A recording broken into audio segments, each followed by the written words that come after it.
Hi అండి. ఇప్పుడు నేను పానీపూరి చూపించబోతున్నాను మీకు. కావాల్సిన పదార్థాలు నేను పానీపూరీలు ముందే వేయించి పెట్టుకున్నానండి. మనం వడియాలు అలాంటివి వేయించుకుంటాం కదా, అప్పుడే వేయించి పెట్టేసుకుంటే మనం పానీపూరి ఎప్పుడు కావాలంటే అప్పుడు చేసేసుకోవచ్చు ఈజీగా.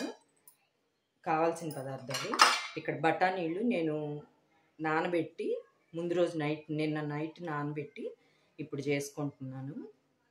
బాగా ఒక 5-6 విజిల్స్ వచ్చేదాకా బాగా మెత్తగా ఉడికిచ్చేసుకోవాలి.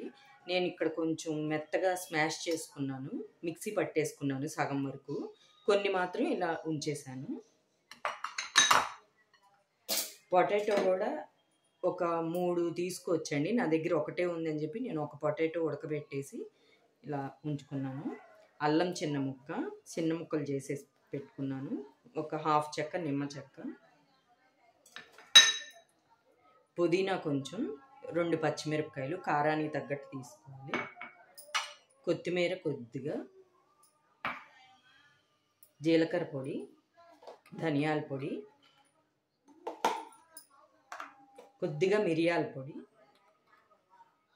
ఆనియన్స్ నేను ఇక్కడ ఈ బఠానీ చాట్ కోసం కొంచెం ఒక దాంట్లోకి తీసుకున్నాను, మిగతాయి పూరీలో పెట్టుకోవడానికి. ఇట్లా అదొక ఆనియన్, ఇదొక ఆనియన్ సన్నగా కట్ చేసి పెట్టుకున్నాను సన్న ముక్కలు. కొద్దిగా గరం మసాలా పొడి, గరం మసాలా చాట్ మసాలా. ఇంతేనండి. చింతపండు ఒక నిమ్మకాయ సైజ్ అంతా నానబెట్టుకొని ఉంచుకున్నాను. ఇప్పుడు మనం ప్రాసెస్ చూద్దాము. ఫస్ట్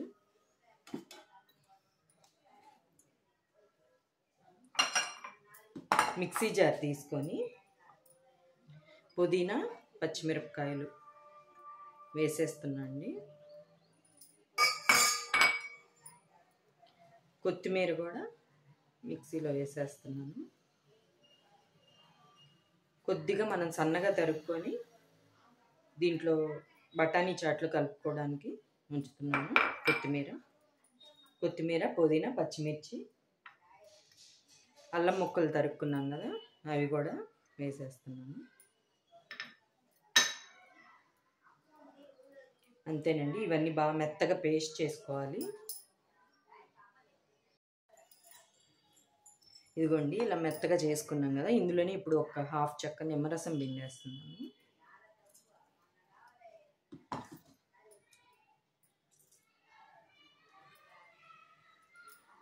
ఇది బాగా పేస్ట్ లాగా చేసేసుకుంటే ఇంకా వడపోసుకోవాల్సిన అవసరం లేదండి. నేను ఇప్పుడు బాగా పేస్ట్ లాగా చేసేస్తాను. కొంచెం వాటర్ కూడా మిక్స్ చేసి మెత్తటి పేస్ట్ లాగా చేసేసుకోవాలి.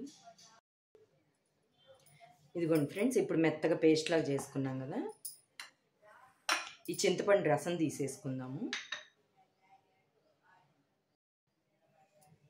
ఇదిగోండి, చింతపండు రసం తీసేసుకున్నాం కదా,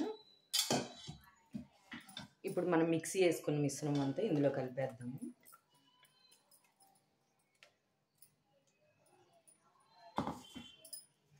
కొద్దిగా వాటర్ కూడా పోసుకొని కలిపేసుకుందాము.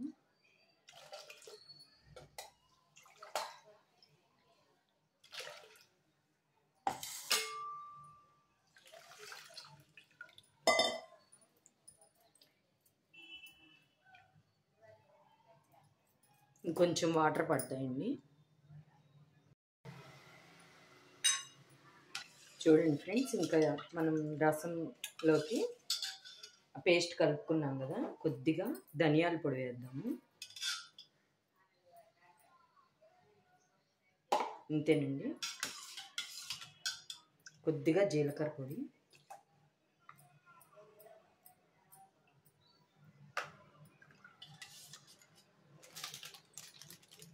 కొద్దిగా చాట్ మసాలా,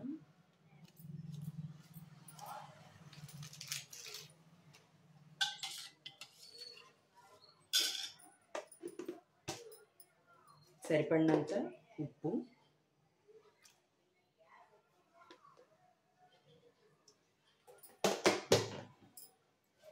ఇప్పుడు మొత్తం కలబెట్టుకొని మనం సాల్ట్ సరిపోయిందో లేదో చూసుకుందాం. పులుపుకు తగ్గట్టు సాల్ట్ ఈక్వల్గా ఉందో లేదో చూద్దాం.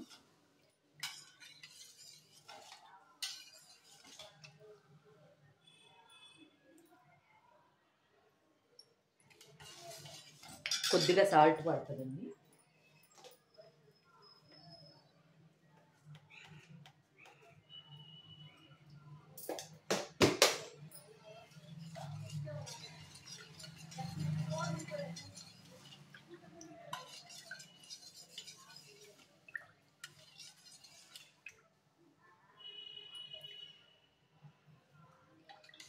ఇప్పుడు సరిపోయింది.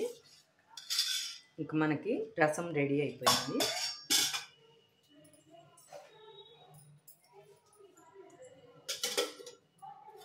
ఇప్పుడు మనం కర్రీ చేసుకుందాము.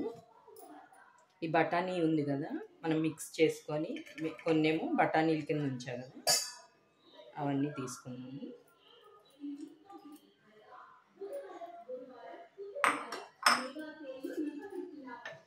ఈ పొటాటో కూడా బాగా మెత్తగా స్మాష్ చేసేస్తున్నాను. ఇది కూడా ఇందులో కలిపేసుకుందాం బఠానీలు.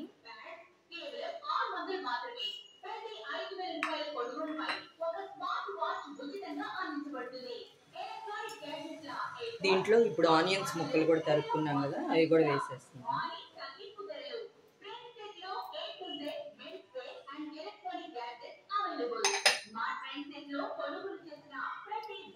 కొద్దిగా ధనియాల పొడి వేద్దాం, ఒక 1/2 స్పూన్ చాలండి. అలాగే జీలకర్ర పొడి ఒక 1/2 స్పూను, కొద్దిగా గరం మసాలా, చాట్ మసాలా. నాకు గరం మసాలా అని వచ్చేస్తుంది ఇవాళ. కొద్దిగా చాట్ మసాలా వేస్తున్నానండి, కొద్దిగా చాలు.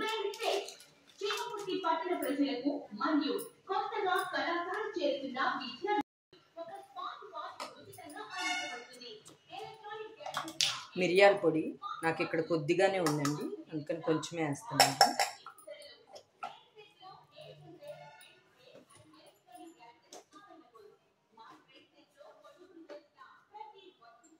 సరిపడినంత ఉప్పు కూడా వేసి కలబెట్టేస్తున్నాను.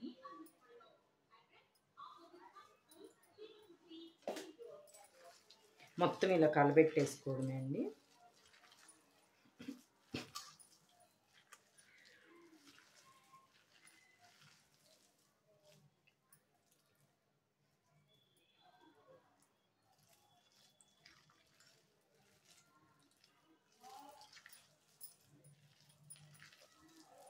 కొంచెం కొత్తిమీర వేద్దాము.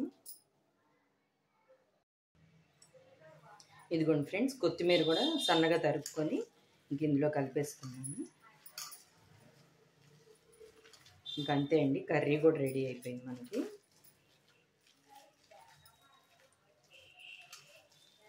మనం అన్నీ ముందే రెడీ చేసి పెట్టుకుంటే చాలా ఈజీ అండి.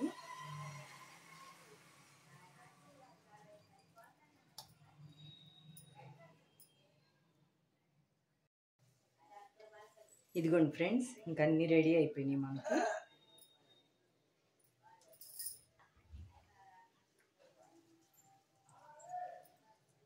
ఇదిగోండి, ఈ పూరి తీసుకొని మనం ఇలా హోల్ పెట్టుకొని కొద్దిగా కర్రీ పెట్టుకొని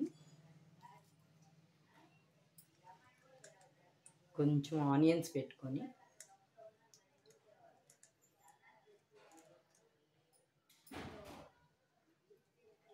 ఇలా తింటే ఎక్సలెంట్గా పానీపూరి రెడీ.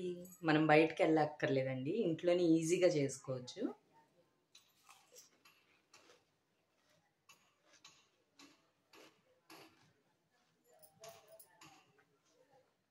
చాలా బాగుందండి.